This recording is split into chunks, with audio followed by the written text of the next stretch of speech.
everyone, welcome to Thorough Newspaper Analysis brought to you by LawSikho. Let's see what articles are important from the Indian Express and the Hindu today. First, this is an article from the Hindu which is titled as Iran ties need quiet diplomacy.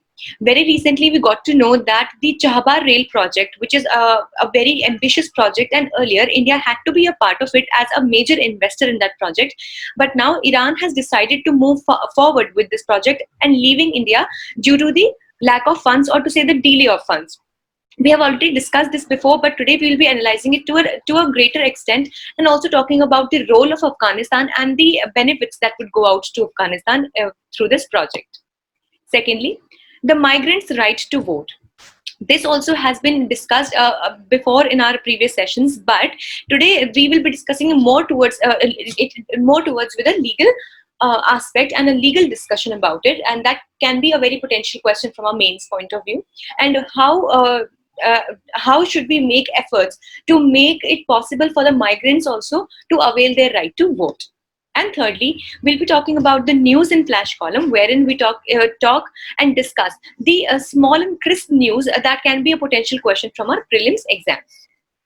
Before that, let's know a glimpse about the LawSikho test prep courses. We have various test preparation courses that we offer at LawSikho, including Judiciary, SEBI, CLAT, etc., and many more. Here we give the personal guidance, tailor-made programs, special learning techniques, live online classes, regular tests and mocks, regular competitions, scholarships, interview guidance, and many more such perks that add great value toward the preparation of an aspirant. The link of our official website has been added to the description box. Do check out to give more value to your preparation.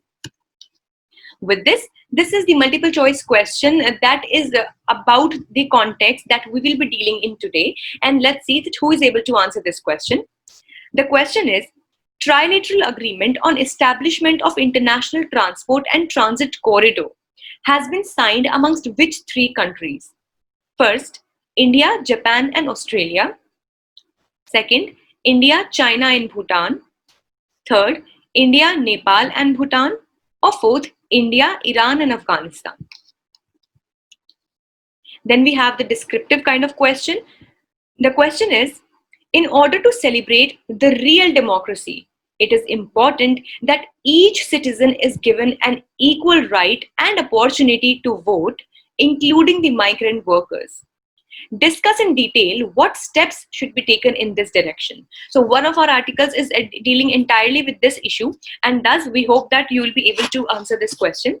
Also, the answer to this question must be given within a word limit of 250 to maximum 300 words, which definitely can be very easily put down in the comment section below. And thus we encourage that the aspirants viewing this news analysis do jot down their answers to this question within the comment section, and we from LawSikho will be definitely making endeavors to review the answer. With this, let's start with the first article today that talks about the Iran-India diplomacy. Let's just brush up as to why this issue has been in news. As recently, Iran launched the construction of 628-kilometer long railway track between Chahbar and Zahedan, excluding India from the project. But let's just see this picture. Here, we know that this is the Chahbar port, which is one of the most important ports in this area, and it is the one of the highest functioning ports of the Iran. And this has been greatly funded and developed by India. So for India, it has a lot of importance and strategical geographical importance as well, because Chahbar is only 1,000 kilometers away from the Kandla port of India, which is in Gujarat. Thus, this Chahbar port gives a very easy access to India, to Iran, and also various other countries of the Middle East. And specifically when we talk about Afghanistan and Iran, then what can be done is that from here, India can move to Chahbar port, and then from Chahbar, this railway track from Chahbar to this place, which is the end of the trilateral junction of Pakistan, Afghanistan and Iran. This Zahedan is a place in Iran, and which would be the terminal point of this one railway track. Thus, this railway track, which is 628 kilometers long, has to be constructed between Chahbar and Zahedan, which further would connect Zaranj in Afghanistan and then next to Dilaram. Thus, this railway project is also one of the most ambitious projects and would add more and more value to this very idea of having the Chahbar port. Thus, this railway project was very ambitious and was also looked forward by India for giving proper funds for that. But due to various reasons, as we discussed yesterday, just like we discussed the US sanctions, so there was a threat of availing or getting the sanctions, economic sanctions from United States of America under its act, which is known as CAATSA, that we had also discussed. It is the Countering America's Adversaries Through Sanctions Act. Basically, we got to know that whenever USA realizes that there is any particular country who is showing favorism to another such country with which USA does not have really good relations. For example, this could be Russia, because we know that since World War, Russia and USA have been enemies of each other. And then also recently, because of the Joint Comprehensive Plan of Action, and USA had withdrawn itself from there. Thus, Iran is also one of the most adverse countries of USA now. Thus, it was feared that if India would fund this project of building the Chahabar rail project in Iran, it might have to face such sanctions, such economic punitives or punishments from the United States of America. But then we will discuss in detail that how they were waived, how these sanctions were not ever imposed on India. But still, India had to drop out of this project. And what role does this project have? Thus, now we know that recently Iran launched this construction of 628-kilometer long railway track between Chahabar and Zahedan, excluding India from the project because of the specific reasons that we just discussed. Then later, Iran clarified that India could join the project at a later stage. Basically, here, the author is also trying to say in this article that Iran is trying to maintain a very good balance, to say a diplomatic balance between India and China. As just 2 or 3 sessions before, we discussed that China is making huge investments of about $400 billion in various projects in Iran. And in lieu of that, in exchange of that, China will be able to avail the crude oil and various other energy imports at very concessional prices for next 25 years. Thus, it is a win-win situation for both, because Iran is getting the funding that it needed, and China is getting concessional imports in case of energy. Thus, this has been a very good opportunity for Iran. But on the second time, it has to also look forward that India has also been a very huge trading partner of Iran, and thus it cannot really let it go. And also that India is not facing very good relations with China in the current scenario. Thus, Iran has to be very smart right now, and it has to maintain a very to say precisely managed diplomatic relation between China and India. And thus, in that direction, Iran just recently it clarified that it is not like that India has been permanently dropped out of this project, but if it feels okay and in the later stage India it can join it back. Then, what has been India's role in improving connectivity in Afghanistan? Now let's see that why is it so important to connect Afghanistan, and what has been India doing so far to have this connectivity developed. Basically, what we need to understand is that Afghanistan is a landlocked country. We know that unlike India, which has coasts, and that is why we have access to the Arabian Sea on the left, Bay of Bengal to the right, and Indian Ocean in totality. Then other countries like Pakistan also, it also has a coastline. Iran also has a coastline. But when we compare this condition with Afghanistan is locked on all the sides by some of the other countries, and thus it does not have any way to let itself go out. Thus, if India had to make any trade, import or export to Afghanistan or from Afghanistan, it had to cross through Pakistan, which definitely is not a case that is possible in our situation. Or it could access it through the area which now has been occupied by Kashmir, and which is generally known as the Pak-occupied Kashmir, through the Gilgit-Baltistan area. And thus, it was not possible for India to carry out efficient trade with Afghanistan.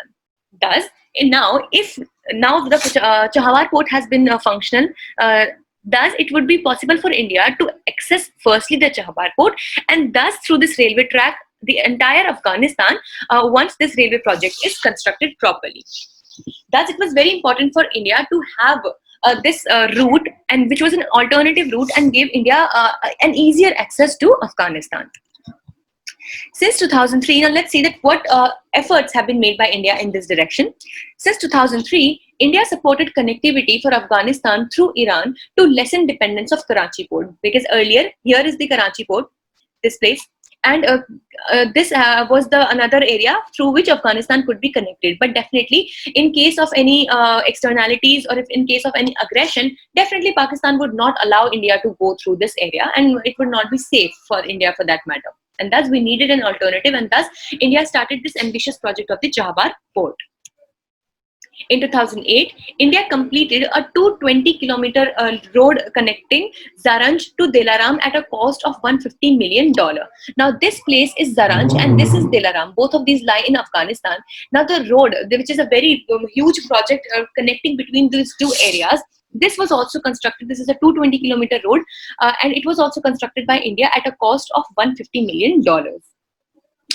Also, an MOU, which is a memorandum of understanding. Basically, MOU is nothing but just an agreement between two nations, more than two nations, or something like that. And it was signed between India and Iran in 2016 to equip and operate two terminals at Shahid Beheshti port.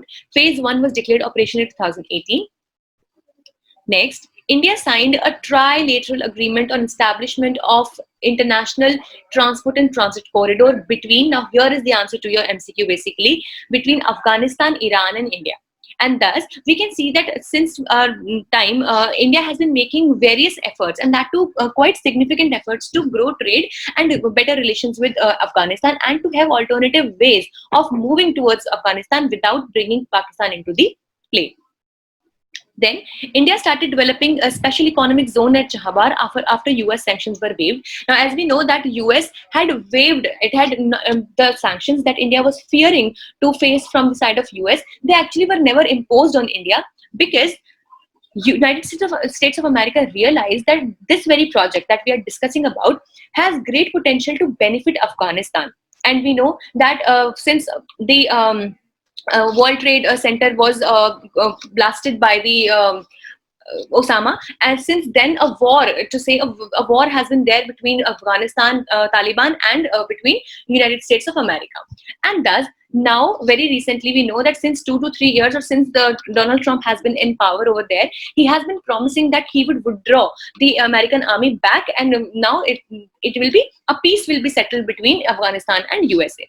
For that matter, it is important that Afghanistan has good infrastructure, good facilities, so that the people over there are happy, and thus Taliban has lesser of role over there.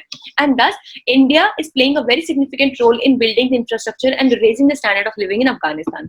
Thus, keeping that in mind, it was the sanctions that were earlier considered that they might come from US, they actually did not come, and thus United States of America waived those sanctions and they never were imposed. And finally, under an MOU, India undertook to provide $500 million for the railway project. And this MOU expired last year. Thus, it was said that due to the delay of this funding, India had to drop out of this project. But yes, Iran says that it can join later. Thus, all these points should be kept in mind, as they can be a good, fuel and fodder for our mains answer. Because recently, Iran has been in news, and the relations that India shares with Middle East, and specifically countries like Iran, Saudi Arabia, etc., has been in news, and thus this is important and should be kept in mind. With this, let's discuss the second article for the day, which talks about voting rights for migrant workers. During the lockdown, it was realized that a large number of workers are working in other states. And the migrant workers, due to their work and financial condition, cannot return back to home states in order to vote in elections. Basically, what happens is that since the time lockdown has been proclaimed, we have noticed the problems that have been faced by migrant workers. We already discussed that the Supreme Court had taken suo motu cognizance to give proper rights and access to various resources, food, medical facilities, transport, etc. to the migrant workers. Amidst all this, this has also been noted that many a times what happens is, and even in the situations when they're normal, the migrant workers, they are also an equal citizen of India, right? Thus, it is the duty of the government to give all the rights to these migrant workers as well, at par with the other citizens. Amongst these rights are included the right to vote. And thus, it is important that even the migrant workers are given equal access and equal opportunities, so that they also can present their will and as to who do they want as their leader in the country. But unfortunately, what happens is that since they're migrant workers, definitely they have to migrate to some other state, some other area, and that is why they're called as migrant workers. So at the time of election, what happens is that they have the voter ID and that is registered in their own home state. Now, for example, there is a migrant worker who basically belongs to, for example, Uttar Pradesh, but has moved to Delhi in lieu of work or for working and has been residing over there. At a time now when elections would be held in Uttar Pradesh, this migrant worker will have to travel back to cast his vote in Uttar Pradesh and will have to then go back again to Delhi for resuming his work. Many a times, and as a generality, what happens is that such migrant workers are not even equipped with so much of money to travel back and forth, and also they're obviously, because they're most of them are in the informal sector, and thus they have to pay for the leaves that they take, and it's they are the leaves that they get are not paid at all. Due to this, finally what they choose is to drop their right to vote and they never go back and vote in the elections in their home state. But this definitely this exactly hampers the very democracy of India. And also we know that democracy is the will of the people, and thus it is important that people at large do participate in the process of making it a democracy. But this very limitation is bringing down, or it is dropping out, a huge population of the country, which should be a major part of the decision making process. Now here, section 60C of the Representation of People Act 1951 says that any person belonging to a class of persons notified by the Election Commission in consultation with the government to give his vote by postal ballot and not in any other manner at an election in a constituency where a poll is taken, subject to the fulfillment of such requirements may be specified in those rules. Thus, we have a provision of what we call as the postal ballot, and thus the author also says, and also we have also discussed it before, that just like we have the idea of having one nation, one ration card, wherein we say that the ration card of one particular state will be functional in any state of the whole of India. Similarly, the rights of voting should also be made universal, at least within the territory of India, and a migrant worker belonging to a particular state should be able to cast vote for his state from the very state or area that currently he is into. Next, let's see that why the migrants should be allowed to vote through postal ballots.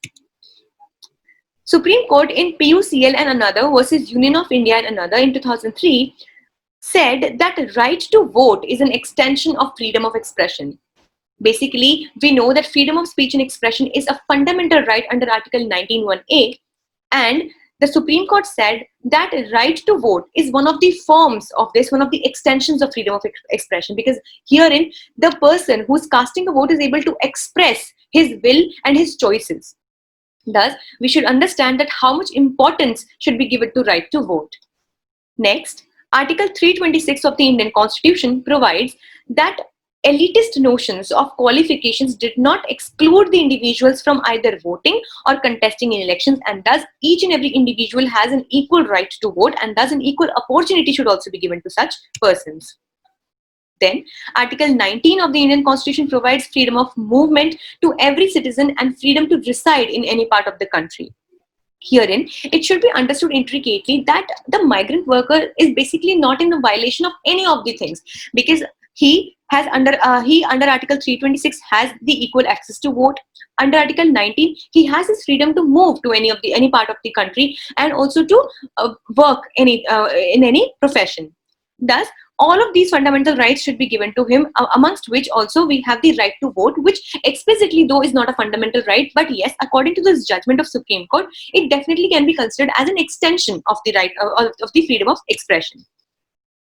Then, most of the migrant laborers come from poverty-driven rural areas and from marginalized communities who are mostly uneducated and lacking assets, which ultimately makes it impossible for the migrant workers to move back to their states and cast vote, especially go and cast vote over there. And because they are basically highly poverty driven and they have very less of assets and resources. That is the reason why they stick back to the states where they have migrated and do not go back to their home states for just casting their vote. Then a 2012 study reveals that 78% of migrants possessed voter IDs of their home states. With this, we can easily understand that basically the poor, the migrant workers, the laborers, and other sections of the society who are at the bottom of the society, keeping in mind the hierarchy, economical hierarchy of the society, these are the people who are most, to say, in need of various kinds of government schemes, benefits, and the most or the highest attention of the government. Also, these are the people who are most affected by these schemes. In such a scenario, don't should we not make sure that such people have an they have this opportunity to put forward their will, because they are the ones who are most affected by the leadership in the country. That is why it should be made sure that such migrant workers who, according to the 2012 study, are 78% of them hold the voter IDs of their home states. Now imagine if in such a situation 78% of migrant workers are not even able to cast a vote. And if we also lessen it down from 78%, there will still be a huge number of migrant workers who would not be able to go back to their home states just for the purpose of casting a vote. That is why this in huge number, this great percentage or share of the migrant workers who possess voter IDs of their home state should be kept in mind, and thus they should be allowed to cast vote through postal ballots. The largest sources of migrants, UP, UP and Bihar, saw one of the lowest voter turnout rates in 2019 Lok Sabha polls. This further is made more evident by this, wherein we can see that the largest number of workers or migrant workers coming from the states of UP and Bihar. Basically, UP and Bihar both saw one of the lowest voter turnout rates, because a huge part of their population was not even residing in UP and Bihar themselves, and they were working in some other states for better opportunities and for better job. And in the times when elections were actually conducted in UP and Bihar, they could not return back due to their financial limitations and other limitations. And so the voter turnout also came to be very low. All of this should be kept in mind, and thus it should be focused that postal ballots can be a good solution, and if they implement it properly, they actually can give equal and proper opportunity to such migrant workers for casting their votes. With this, we would be moving towards the news in flash section. First, India records largest reduction in number of people in poverty. As per the data released by United Nations Development Programme, which is the UNDP, and Oxford Poverty and Human Development Initiative, which is OPHI, about 273 million Indians moved out of multi-dimensional poverty between 2005 to 6 and 2015 to 16. Well, this might really sound as a very good news and as something that we should celebrate, but still we really have a long way to go. And though it is a good sign, it is a good incentive and a positive hope, ray of hope that we can see, since according to both of these reports, such reports can anytime be quoted in our exam. So please do note that these are very authentic sources of data, even the UNDP or even the Oxford Poverty and Human Development Index, and thus such facts and indices reports can be very easily quoted in our mains answers and even the essays. That is why they should be given prime importance. And according to them, about 273 million of Indians have moved out of multi-dimensional poverty between 2005-6 and 2015-16. Also, 65 out of 75 countries significantly reduced their multidimensional poverty levels between 2000 to 2019, which is a very good news to ponder upon. And but still, we should realize that there are still great sections of society that need a lot of focus, and they are still poverty stricken. This is basically what we're talking about, the multidimensional poverty, because there are basically three dimensions of poverty: health, education, and living standard, wherein we have some other indicators as well. In health, we have the nutrition and child mortality, for example. In education, we have years of schooling and school attendance. Then in living standard, we have cooking, fuel, sanitation, water, electricity, floor assets, etc. Thus, this should be kept in mind, and this can be very easily quoted in our answers. With this, we would be ending today's session. We hope it was a good and informative session for you. Stay tuned with LawSikho for more such sessions to come. Thank you.